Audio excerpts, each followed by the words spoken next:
America और रूस के बीच स्विट्जरलैंड की राजधानी में शिखर वार्ता शुरू होने से पहले दोनों देशों के राष्ट्रपतियों ने गर्मजोशी से एक दूसरे का अभिवादन किया। अमेरिकी राष्ट्रपति जो बाइडेन ने इस दौरान दोनों देशों को महाशक्तियों के रूप में वर्णित किया। इस दौरान रूसी राष्ट्रपति व्लादिमीर पुतिन ने कहा कि आमने सामने मिलना हमेशा बेहतर रहता है। सबसे खास बात है कि इन दोनों देशों ने बातचीत के बाद आपस में राजनयिक संबंध बहाल कर लिए हैं। बाइडेन ने कहा है कि मॉस्को की स्थिति उल्लेखनीय है और अमेरिका के साथ ज्यादा स्थिर संबंध बनाने के लिए काम जारी रहना चाहिए।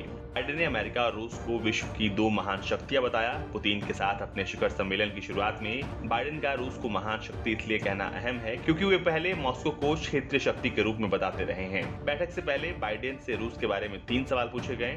पहला, रूस के विपक्षी नेता एलेक्सी नावलेनी पर उनका क्या रुख है। दूसरा, यूक्रेन यदि नाटो में शामिल हुआ तो अमेरिका क्या करेगा। और तीसरा, क्या वे पुतिन पर भरोसा करते हैं। इस पर बाइडेन ने सिर हिलाया और वे अपने दस्तावेजों की तरफ देखने लगे।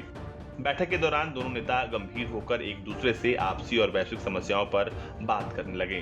बता दें कि यह शिखर वार्ता ऐसे वक्त पर हो रही है जब दोनों देशों के नेताओं का मानना है कि अमेरिका रूस के रिश्ते पहले कभी इतने खराब नहीं रहे। बाइडेन ने अमेरिकी हितों पर रूस समर्थित हैकरों के साइबर हमलों को लेकर पुतिन की कई बार आलोचना की है, जबकि पुतिन का कहना है कि उनके देश ने न तो अमेरिकी चुनाव में दखल दिया और न ही किसी प्रकार के साइबर हमले किए। बाइडेन के साथ होने वाली बातचीत के नतीजों पर पुतिन ने कहा कि एक अमेरिका की तरह वे अंतर्राष्ट्रीय रिश्तों में भी पूर्वानुमान और स्थिरता चाहते हैं। इन्हीं दो बातों पर दो देशों के अच्छे रिश्ते निर्भर भी करते हैं, लेकिन अमेरिका विश्व के दूसरे देशों में जो कर रहा है उससे स्थिरता नहीं आ सकती। पुतिन ने अफगानिस्तान, मध्य पूर्व, सीरिया, लीबिया में अमेरिका के मनमाने रवैये का हवाला देते हुए अपनी बात को सही ठहराया।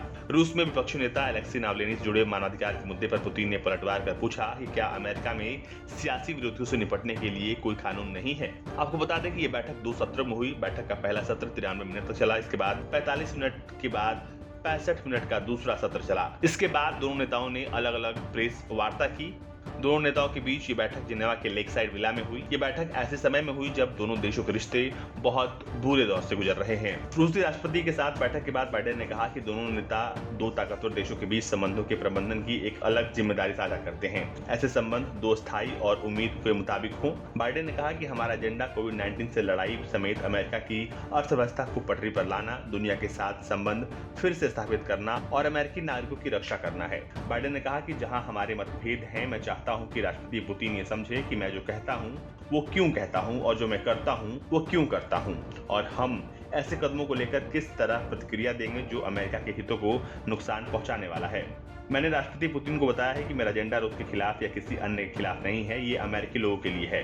वहीं इस सवाल के जवाब में अगर चुनाव में गड़बड़ी या अमेरिका के खिलाफ कोई और साइबर हमला होता है तो क्या परिणाम होगा, बाइडेन ने कहा कि वो पुतिन जानते हैं कि इसके क्या परिणाम होंगे। वो जानते हैं कि मैं कार्रवाई करूंगा। बाइडेन ने कहा कि हमारा आमने सामने मिलना जरूरी था जिससे किसी तरह की कोई गलत फहमी ना हो या फिर ये समझने में गड़बड़ी ना हो कि मैं क्या कहना चाहता हूँ। मैंने वही किया जो मैं करने आया था। ब्यूरो रिपोर्ट, भारत तक।